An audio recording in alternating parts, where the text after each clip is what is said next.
Kendal, Kabupaten Aceh Tengah. Saya menyampaikan apresiasi yang setinggi-tingginya atas terselenggaranya kegiatan Festival Tunas Bahasa Ibu tingkat Provinsi Aceh.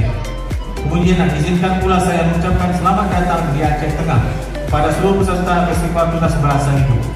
Dengan mengucapkan Bismillahirrahmanirrahim, kegiatan Festival Tunas Bahasa Ibu FTBI tingkat Provinsi Aceh secara resmi kami nyatakan dibuka.